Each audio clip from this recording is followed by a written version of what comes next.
No Brasil, o Brasil não é nem socialista, nem capitalista. O sistema econômico aqui chama racismo econômico. Então, o racismo, aí você enfia uma economia no meio e vê o que dá. Porque as empresas, elas deixam de ganhar dinheiro para manterem a desigualdade social e manterem o racismo. Voltando para o Pantera Negra, quando tem o filme de herói mais visto da história do cinema, e que os grandes empresários, as indústrias, optam por não vender produto, imagina, o Pantera Negra teve 20 milhões de telespectadores.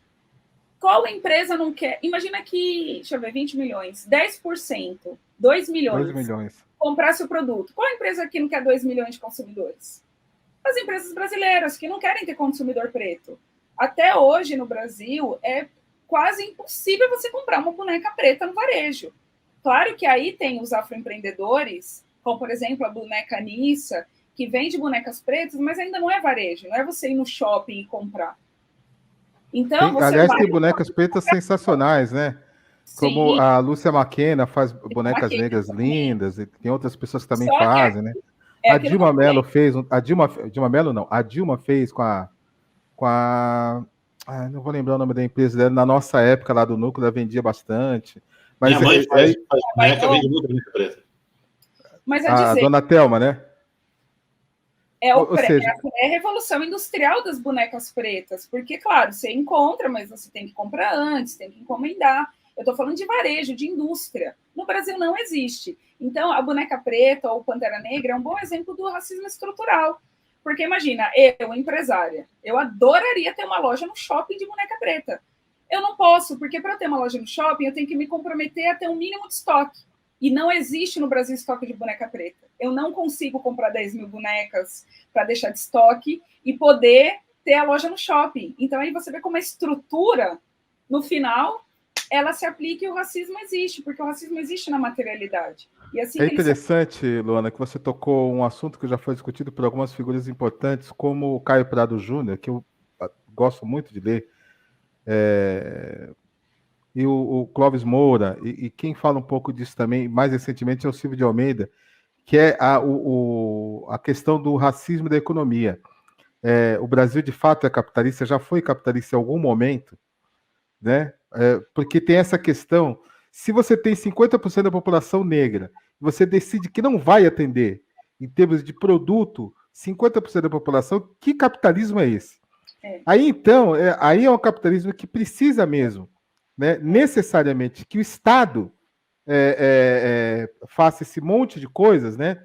Eu li uma coluna uma vez do Luiz Carlos Azenha, por ocasião daquela época que o Chico Buarque foi destratado na praia, caminhando na praia, e ele começa a coluna dele falando do pró-álcool, né? E de quanto o governo, naquele tempo, lá em plena ditadura militar, empoderou produtores de cana para poder criar o pró-álcool. Eu não sou contra decisões estratégicas de governo e que exigem investimentos maciços.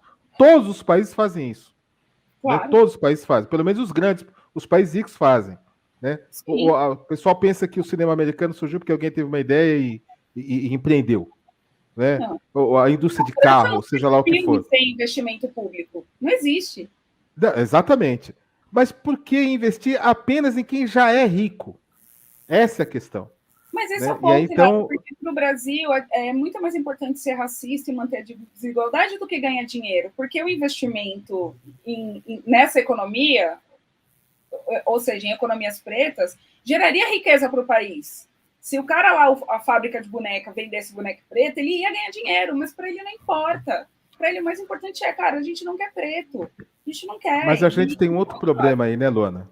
Porque quando você tem boneca preta, por exemplo, ou qualquer outro tipo de problema, ou qualquer outro tipo de produto, vai aparecer de maneira escancarada, como apareceu na pandemia, que as pessoas não têm dinheiro para consumir, porque são subempregadas. É aquilo que você falou. O empreendedor preto, o empregado preto, ele já não está mais entre os garis, e está saindo cada vez mais, porque são empregos formais.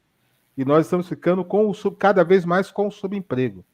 Né? Mas, claro que existe uma galera que fez universidade, mestrado, doutorado, e está muito bem preparada e tal, que é um número pequeníssimo, né, em relação ao tamanho da população negra?